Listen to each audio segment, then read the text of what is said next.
We thought I should. Okay, welcome everybody. It's a great pleasure to have with us all the way from Wisconsin, Chenwei Ruan, and he will talk about a uniform approach to the Damiani, Beck, and alternating PBW basis for the positive part of quantum affine SL2. Okay, thanks, Pat, for inviting me here. So so I guess I don't need to repeat the title now. Let's get started. So overview. So this talk is about the positive part of so-called q-deformed enveloping algebra UQSL2 has. So this positive part is denoted by UQ plus. So both UQSL2 hat and UQ plus. No, it's like UQSL2 hat has a triangle decomposition and like into a positive part, negative part, and the zero part. Yeah. Anyway, so both UQSL2 hat and UQ plus appears in the study of quantum integrable systems and many other topics as well. Okay. Now, in the literature, there are 3 PBW bases, which I will give a definition later. So there are 3 PBW bases for UQ plus due to Damiani, Beck, and Toiviger respectively. On the first look, these PBW bases seem different. And in this talk, we will give a uniform approach to these PBW bases. Finally, we'll discuss some possible applications and generalizations for this uniform approach. Okay, so why is that? Sorry, just a second. I don't know. Anyway, it's kind of weird, but we can read it. Yeah. No. Let's continue.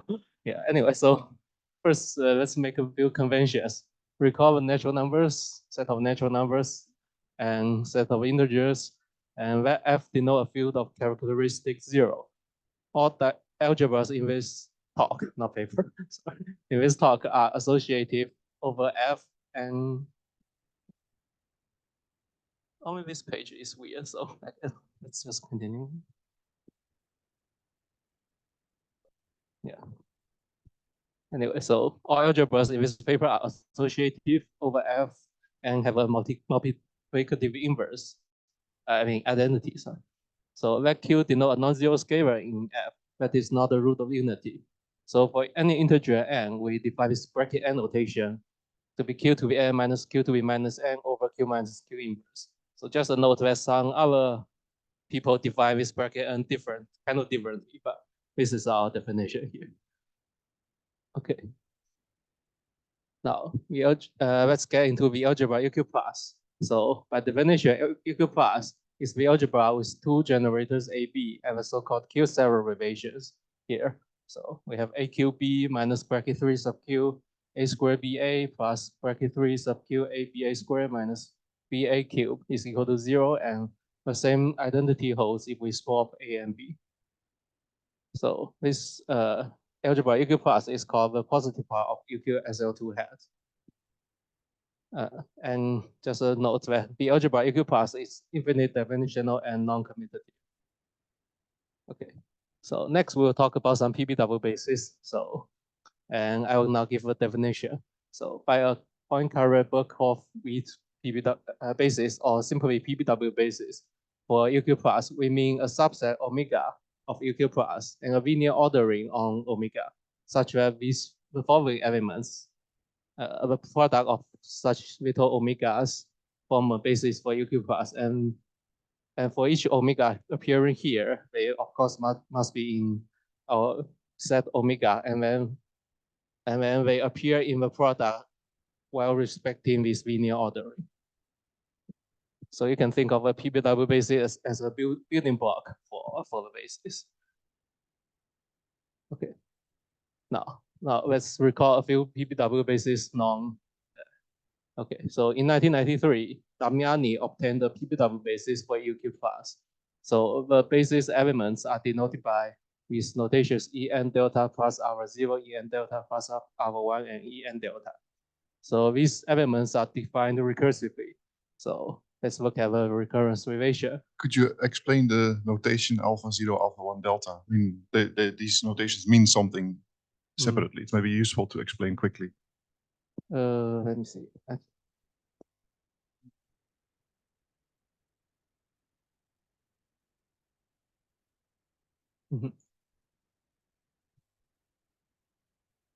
Yeah, so how do I phrase this? Yeah, for thing, so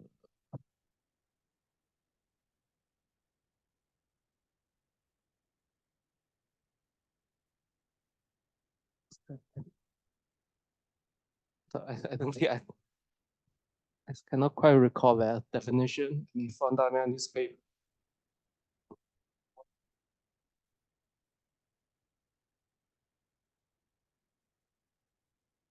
I think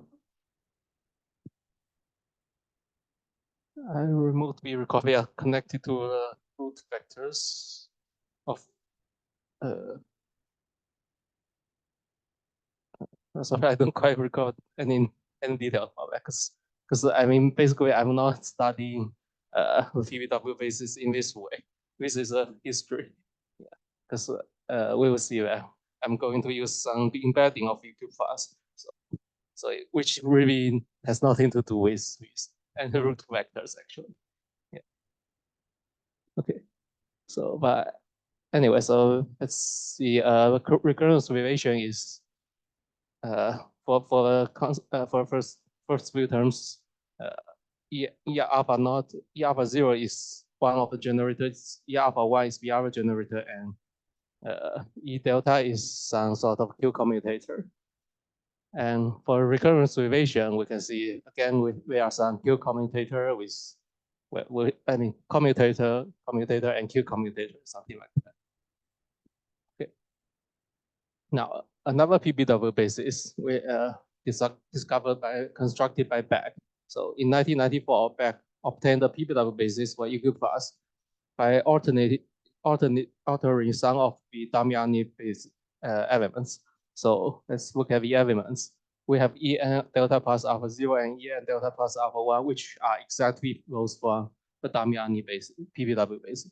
And there are some new elements which I will denote by En delta back here. And I will explain what are these elements in the next slide. Okay, so before that, let's just recall a notation. The exponential function will defined in the usual way here. And that T be an indeterminate, then the elements E and delta back are defined using this generating function.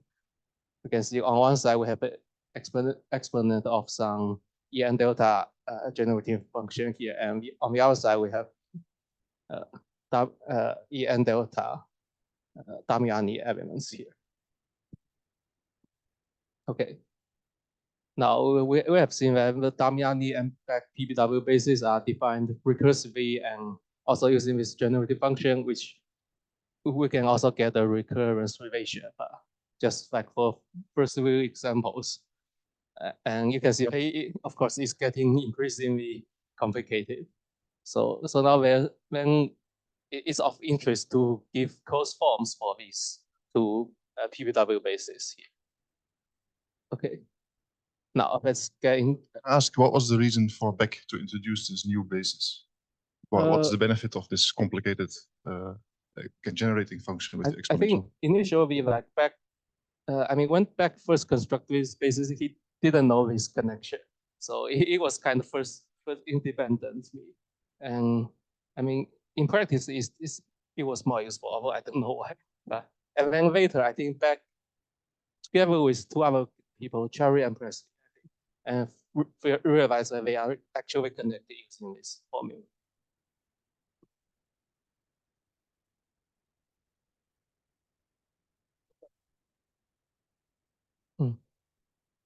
Yeah.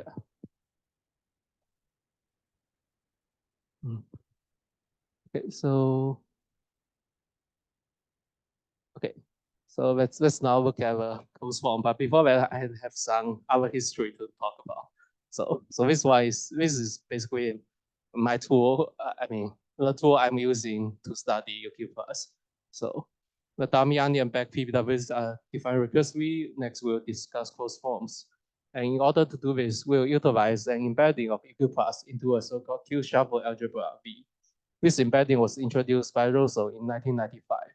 So to start with, the underlying vector space for V is just the free algebra with two generators, which I will talk about in the next slide. So let's X, Y be non-commuting indeterminates, and let V be the free algebra generated by X and Y. Now we call X, Y vectors, a product of vectors is called a word, and N is, the number of vectors appearing in a word is the length of a word. So, and the word of length 0 is called trivial and denoted by 1. And naturally, the collection of all words form a basis for the vector space V, called standard basis. So now this is just the underlying vector space. Now let's look at the Q-shuffle product. So to start with, we first need to define these bilinear forms, just X against X and Y against Y is 2, and XY against or YX is -2. And then first we display just a Q-shuffle product of two vectors. We have A star B is AB plus BA times some coefficient here appear with, and you can see that AB has coefficient 1 because A and B, you respect the ordering here. BA is obtained by moving A plus B, so there's a coefficient appearing. So that's why it's called the Q-shuffle product. Whenever there's a shuffling, there's a coefficient. So, and since there are only 4 cases for vectors A, B, I just display all 4 cases here. Okay, so this is just a simple case, and for more complicated cases, I don't want to give a formal definition here because it's too, it's just too complicated. But now I just consider an example of two words A1, A2 star B1, B2. So let's see. So first, the resulting product is a linear combination of words. Each word is obtained by shuffling the A's into the B's. So there are 6 possibilities. And so there are 6 words here, and each word has a coefficient. The coefficient appears whenever an A is shuffled past a B. So like, for example, this one, to obtain A1, B1, B2, A2 from here, we need to shuffle A2 past B1 and then past B2. So we can see the coefficient. We have A1, A2 against B1 and A2 against B2 here. So it's similar for the other things. So this is just a, straightforward definition of a Q-shuffle product. Whenever there's a shuffle, there's a coefficient. So that's the idea. Okay. Now, there's a theorem in Rosso in 1995 that says the vector space V equipped with the Q-shuffle product star is actually an algebra. It's actually associative. Well, it's not immediate from the definition. It is associative, and it's in general not very far from being commutative. Okay. Okay. Now let's talk about the actual embedding of UQ+ into our Q-shuffle algebra V. So let you denote the sub-algebra of a Q-shuffle algebra V generated by XY. So here it's generated with respect to the star product, not the free product. So in fact, U is not the entire of V. There are certain words, for example, naughty, that is not a polynomial in XY. So now there's theorem by Rosso in 1995 that says the following. The following relations hold in U. So these are pretty familiar because they are just the Q-several relations which we have seen earlier. So naturally there's there's algebra isomorphism which I denote by this symbol called natural. From UQ+ to our U, that just sends the generators to generators. And okay, next we will discuss the Rosso and the natural image of the Damiani and the Beck PBW basis. And before to to do that, I need to recall one more definition for Catalan words. Okay. Now for Catalan words, we first give weights to x letters x and y. X has a weight 1, y has a weight -1. And a word is Catalan whenever its partial sum of the weights is non-negative and the total sum of weights is 0. And in this case, of course, k is even. So just to see a few examples, I try to visualize this a little bit. So you can see that, for example, the word of length 4, there are 2 of them, and it's like for weight x, for vector x, the weight is 1, so it's like going upwards, and for y going downwards.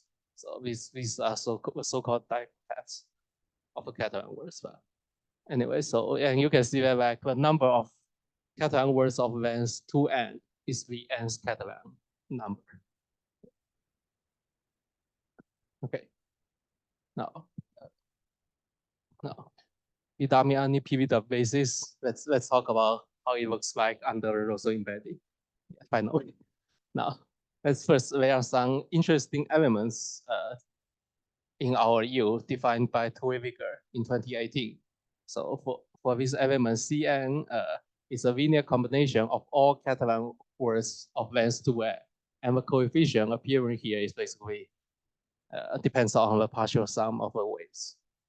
So, and for example, we list all Cn for n between 0 and 3. You can see for this is trivial. C1 is factor 2 times xy, and C2 linear combination of 2 words, C3 linear combination of 5 words, and they appear to we have very good formula. Now let's see how these CNs are connected with the Damiani PBW basis. So the theorem by Tweewiger in 2018, this is the natural and the Roseau embedding, since the Damiani elements, the PBW basis elements E and delta plus alpha 0 to some coefficient times to the scalar times xcn, where this xcn is just a free product here. So, and also for E and delta plus alpha 1, they are these scalar times cny, again free product. And for E and delta, they are sent to some other scalar times cn. Okay, so you can see that now we have closed forms of these Damiani PBW basis under Roseau embed. Now for the Beck PBW basis, there's a theorem by Tweewiger in 2021 that says the Roseau embedding sends the E and delta Beck elements to some scalar times xcn minus 1y. You can see that like initially they only know E and delta Beck and E and delta are related via some exponential formulas, but under Roseau embedding they are really just adding an x and a y. Yeah, so that's very nice. Okay, now we have seen the Damiani and Beck PBW basis under Roseau embedding. And in my title, there's another PBW basis called alternating, which is due to Tweewiger in 2018. So let's talk about that. Okay, so first I need to define what it means by alternating. So first let's define these words W0, W minus 1, and so on to be just consists of words where x and y appears alternatively, and it starts with the x and ends with x. So and so on. And for W1, W2, and so on, it starts with y and ends with y. And for G and tilde, it just repeats xy and xy n times. And for Gn, it repeats yx n times. Yeah, so you can see why these words are called alternating. So these are very simple, just simple elements in U, but they have very nice properties. That is, they actually form PBW basis. So theorem by Tweewiger in 2018, each of the following form a PBW basis for U under an appropriate linear ordering. So we can take the W minus n, which are the xy x elements. Wn plus 1 are the elements yxy.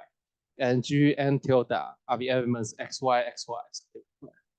And the same holds if we just replace the gn tilde by gn, which are the yx elements.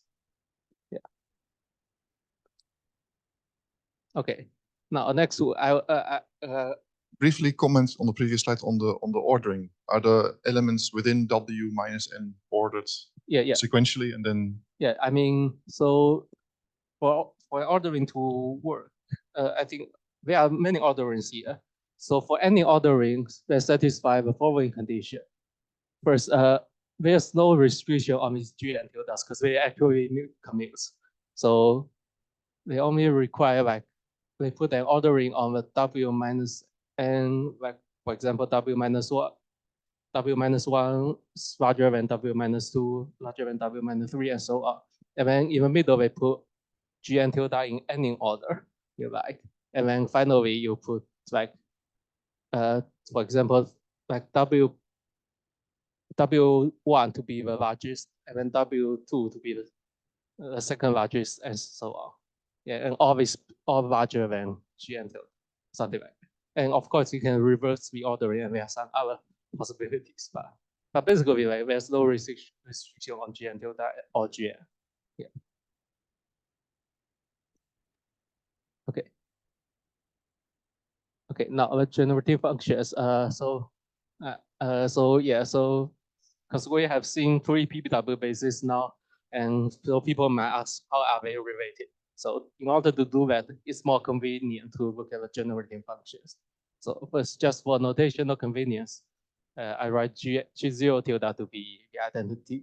And let's first see how Cn and Gn tilde are related.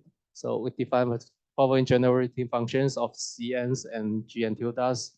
And there's a lemma by Tuiviger in 2018 that says this G tilde minus Qt star C of T star G tilde minus Q inverse T is equal to the identity. So looking at this lemma, I mean, naturally we want to move the G tildes to the right hand side. So in order to do that, we want to have inverses of these G tilde functions. So let's do that. So let D of T denote the multiplicative inverse of G tilde of T with respect to the Q shuffle product. In other words, we have this identity. Then, of course, just following from the previous lemma, we have C of T is equal to these products of dt functions. Now, then it will be of interest to know about the coefficients for D of T. So we write down this dt generative function in this way, and we want to know the formulas for dn.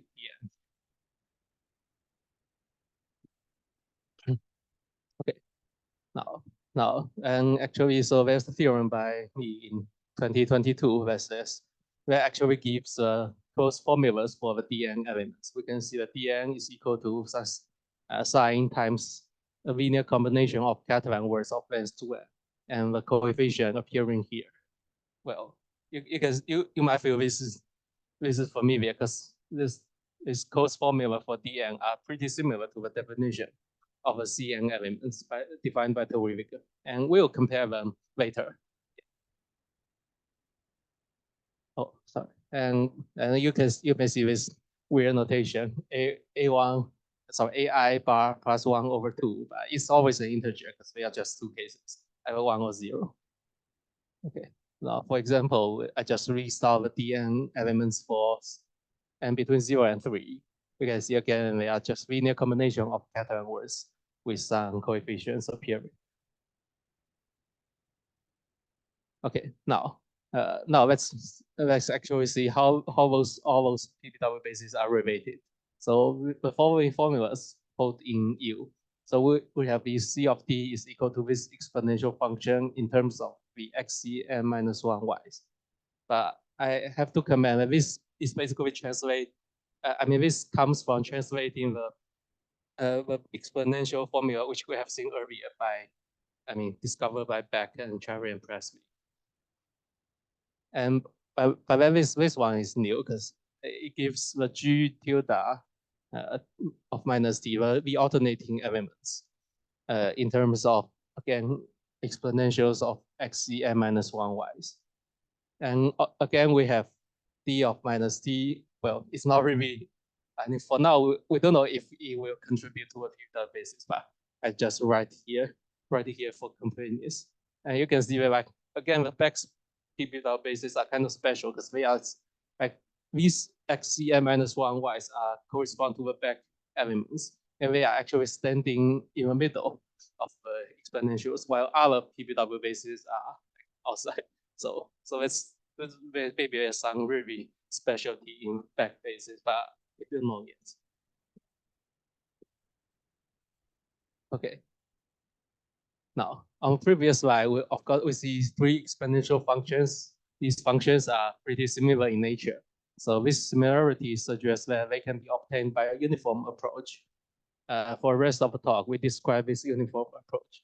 And again, I just have a reminder that although we have these formulas are known, but the uniform approach, which we will see soon, actually do not logically depend on all these results. They are just depend on the q-shuffle algebra.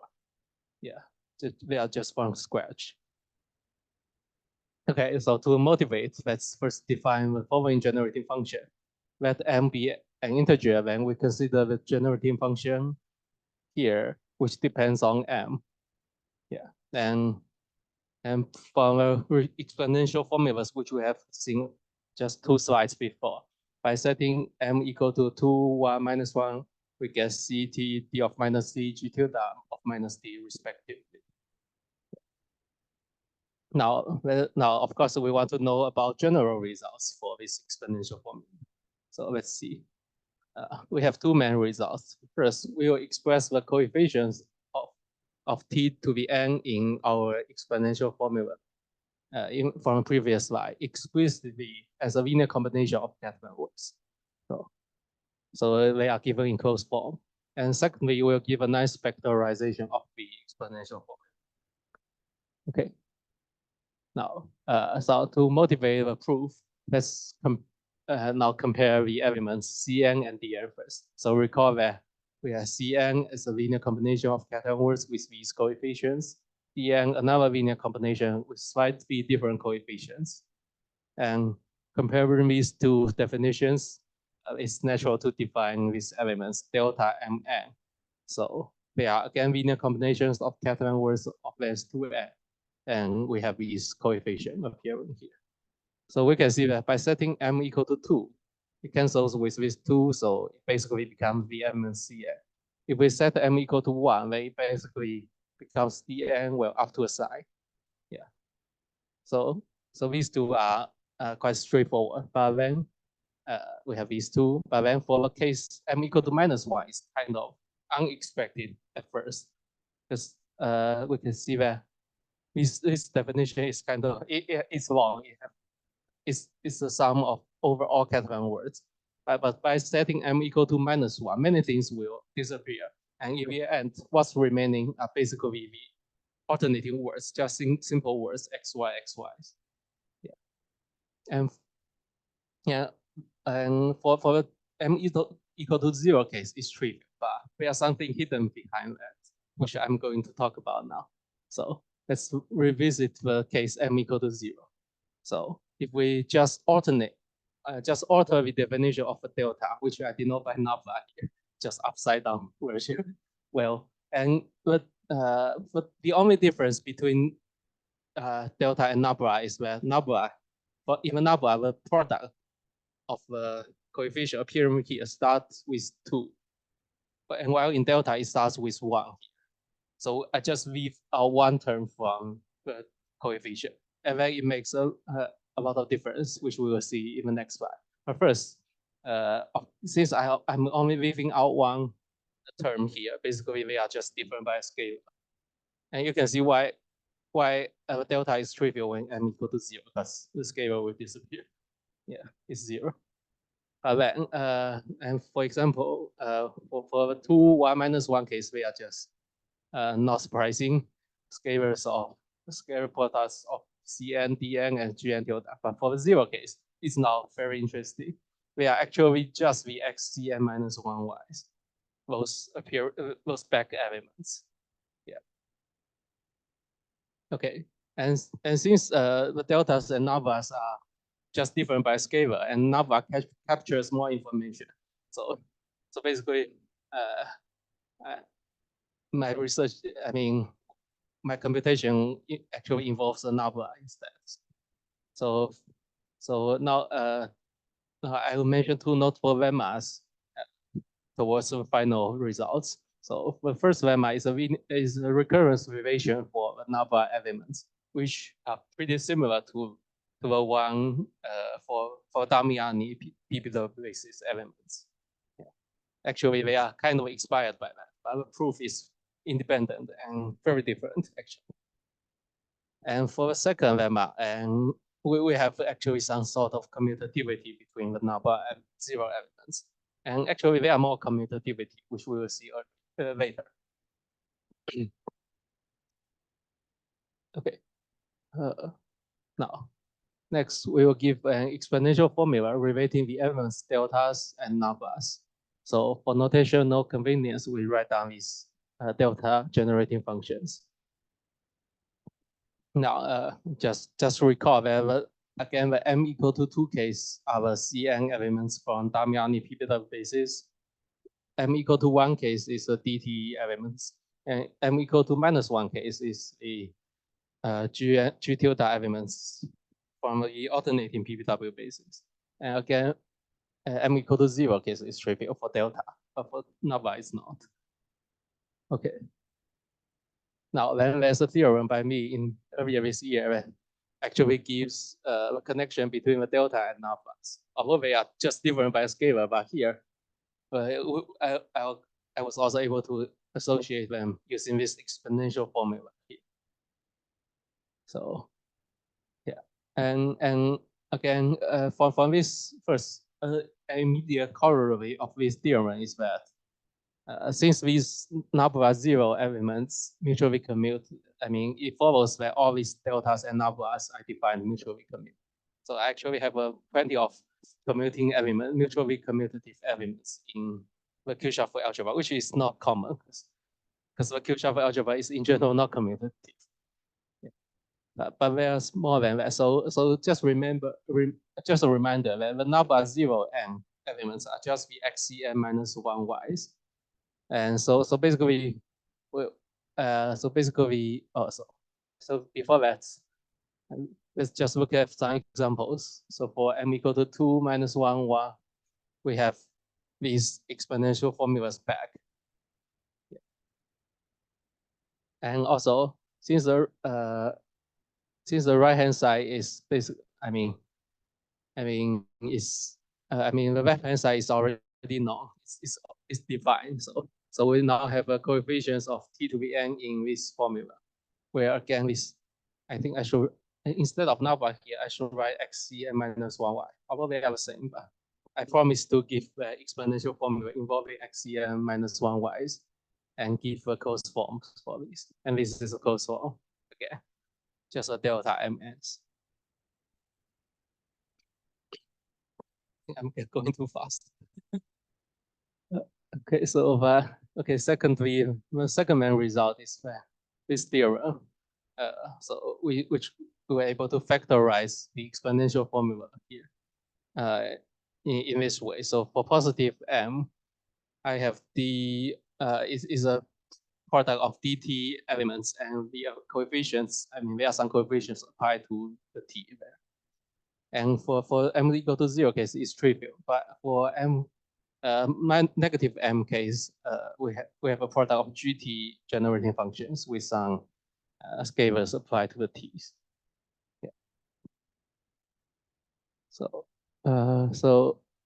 now we have seen results involving the elements cn, dn, gn tilde, xcn minus 1 y. They are all from those 3 PBW bases. But you might ask, there are other elements from PBW bases, such as xcny, xcn, cny, and w minus n, wn plus 1. So what about these elements? So first, in order to do this, we make the following definition.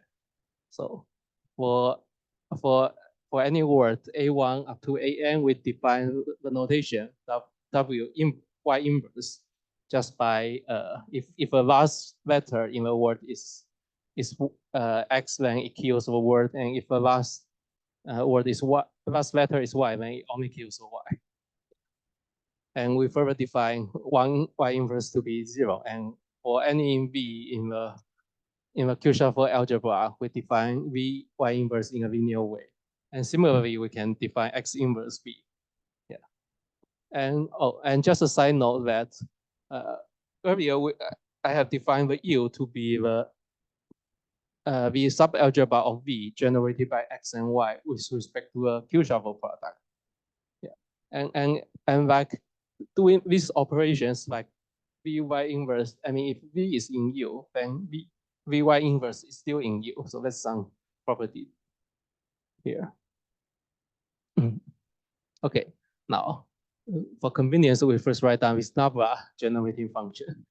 Then there are these theorems involving some not so balanced words, like because we can treat these elements Cn, Dn, Gn tilde, Xen minus 1y as balanced words because they are elements, because they are the same number of X and Y's appearing there, but these are unbalanced ones. So to tackle these unbalanced ones, I just start from the balanced ones and apply Y inverse or X inverse to that.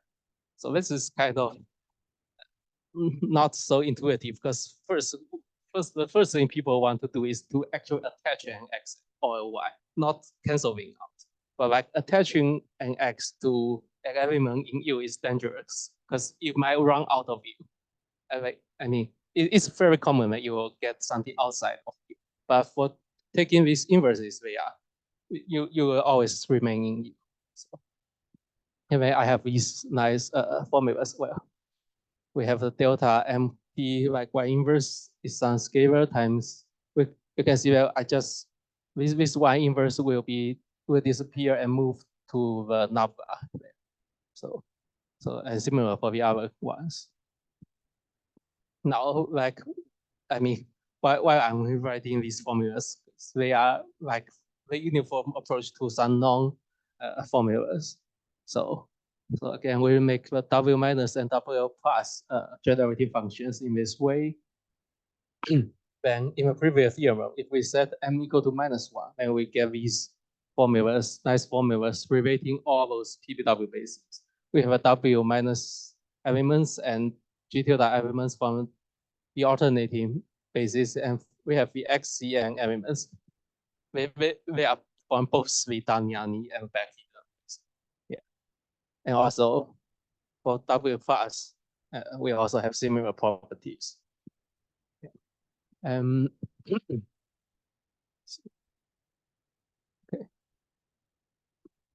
Okay, now that we have seen all these things about the uniform approach, I mean, you might say they look nice, but why do I care? Yeah, because now I will try to talk about some possible applications of this new uniform approach. So first one, so recall the elements delta Mn. So a case m equal to 0, which are the CNs, we use the Damiani PBW basis for EQ plus. And for the case m equal to -1, which are the Gn tildes, we have the alternating PBW basis. Now we hope to show that for an arbitrary m, we might be able to construct a PBW basis using those delta mn's. Yeah. Actually, I think I've tried for the m equal to 1 case, which are the dn's, but I don't know. I mean, from first few examples, they look like a PBW basis, but I just cannot find a way to prove that. But I mean, if that's doable, then we'll have a family of PBW bases, and for any two such PBW bases, we may explore how to express the transition matrix in closed form. Okay, so that's the first one. And secondly, there are several non-bases, just bases, not PBW bases. So the canonical basis, which was constructed by Lustig and Kashiwara independently. And there's a dual canonical basis constructed by Leclerc, and the zigzag basis constructed by Ito and Toeviger. And we may use, I mean, we may use the Rosso embedding to study these PBW bases and see if we can express them in closed form. Because we have seen that the Rosso embedding well, already it was pretty helpful for the PBW basis. Then, of course, we want to see how these bases appears under Rosen embedding. And then, if possible, we want to fit them into the uniform approach or find some connections, something like that. Okay. Yeah, recently, Chenwei introduced the so-called alternating central extension of UQ+. So we may want to extend the uniform approach to the alternating central extension, because the alternating central extension also admits the Rosen embedding. So we can try to do this extension and see what happens. Okay, finally, these two are more connected to mathematical physics. So the first one is, so first we know that finite dimensional irreducible UQSL2 modules are classified by Cherry and Presby, but they are classified like under a dream field presentation, and not the one with the Chenwei generators level. Yeah, and I think the dream field presentation are more useful for mathematical physics point of view, I guess. But I mean, it's also interesting to first explore how the three PBW bases act on these finite dimensional irreducible EQSL2 head modules. And by doing that, we are hoping to understand these modules using the dream field dream ball presentation, the Chenwei generators of the equitable presentation by Ito and Toviga. They are not very different from dream field dream ball presentation. And the point of doing that is that like the UQ plus is not quite compatible with the dream field presentations, but they are very natural appearing in these two other presentations.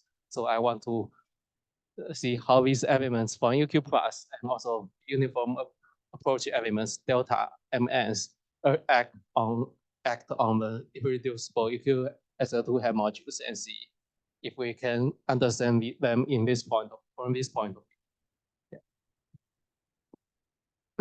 Yeah. Okay, so the last one is more about integrable systems, but honestly, I only heard about this from Basilhead last month, so I'm just starting to read about this. I hope to understand this. So recently, Basilhead obtained a presentation for UQ plus of a so-called Friedel-Mavet type. So for presentation, the defining relation is a reflection equation of a form RK-R0K.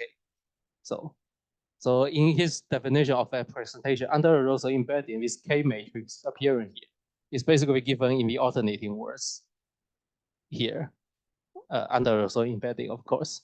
Then we may try, since like my uniform approach with delta MNs generalize these alternating elements, then we want to see if it works to like to construct a universal a generalized version of K matrix satisfying a universion of the reflection equation. Yeah.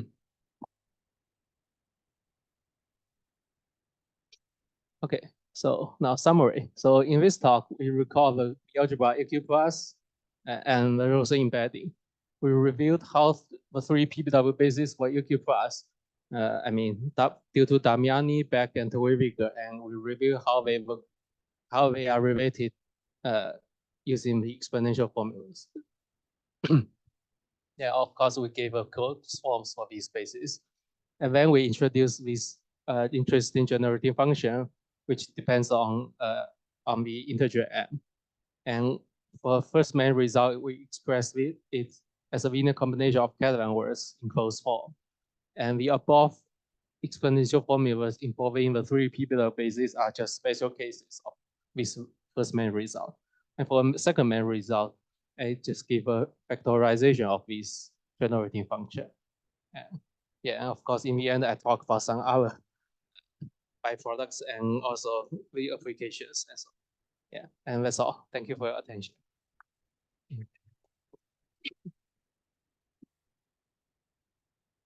Okay, any questions? Would you mind going back to the previous slides with the reflection equation? Yeah. So what do you mean by this R and R0? What do they stand for? This one, okay, R0. Yeah. Okay. Well, that's a shorthand. I mean, in his paper, like the R matrix basically are just some scalars, consists of scalars, and the K matrix is here, and R0 matrix is some diagonal and scalar matrix. Yeah, and that's why it's called R0 because it's just diagonal. Okay, yeah. And so the equation, because I guess on the other side of the equation you'll have the opposite order KR0 KR. Yeah, just the opposite order. Yes. Okay, good. Mm-hmm. And so, do you have any ideas how special the SL2 case here is? Can we do this for UQ SL3 hat? Like, do you have any ideas about this? Do you think it's more like bookkeeping, more things to keep track of, but the same approach should work, or will there be some new phenomenon? I would say maybe it's more likely to have some new phenomena because it's like we're also embedding like, let me see. I think in the end, the embedding works for more general SLNs, but they do not behave as simple as this SL2 case, and even the SL2 case are already complicated. So, but I don't know. Maybe although there are new phenomena, it's like we are still can be studied. Okay. Are there any other questions? Maybe online?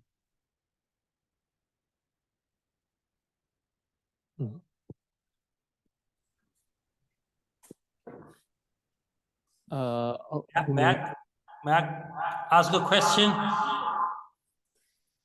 My name is Jie Xiao. Thank you for your lecture. I want to ask a question. That's okay? Of course. Okay, right.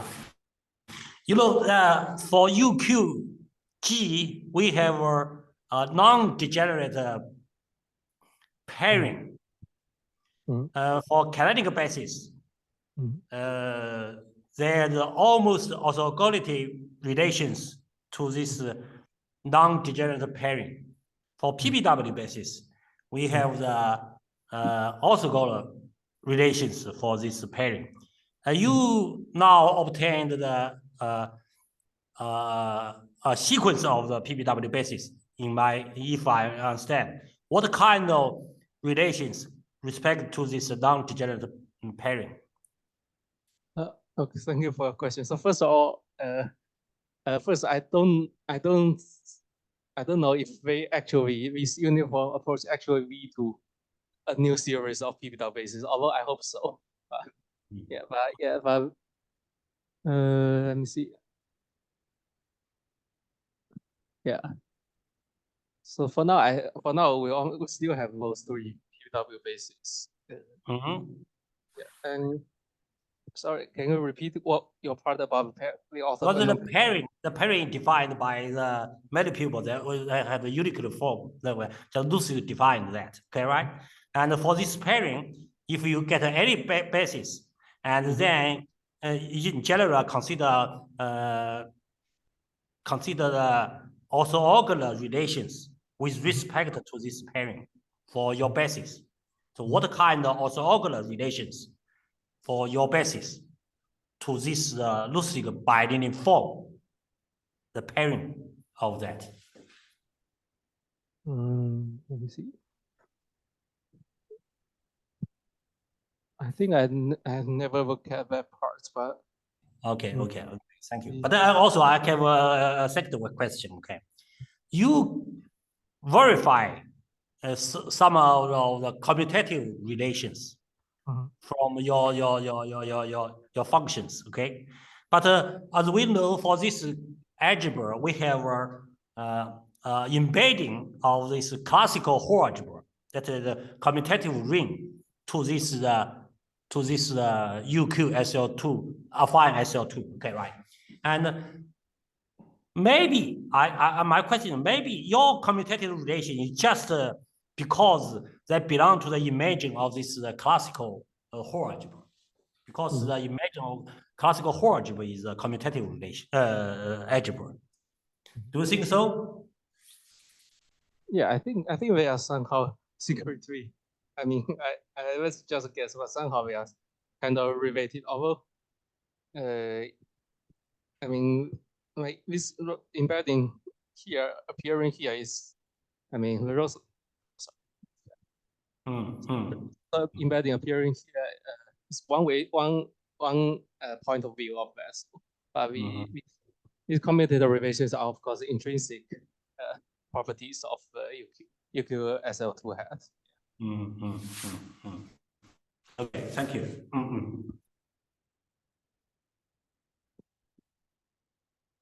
I just wonder about transition metric between these bases, for example, between Terweringer basis and the Beck basis. What is transition metric? Well, I think we don't have a closed form for now, but it's built, I think, from, let me see, from which to which. I think from the Beck basis to a Terweringer basis, it's upper triangular. So it's nice, but we only know like first few terms. We don't have I mean, we have some recurrence variation, but we don't have closed forms for the transition matrix. Yeah. I think it's like for both spaces. I mean, from the Beck basis to the either of the other bases is upper triangular. Yes, that's also why the Beck basis is special, I guess. Yeah. Any more questions? If not, let's thank the speaker again.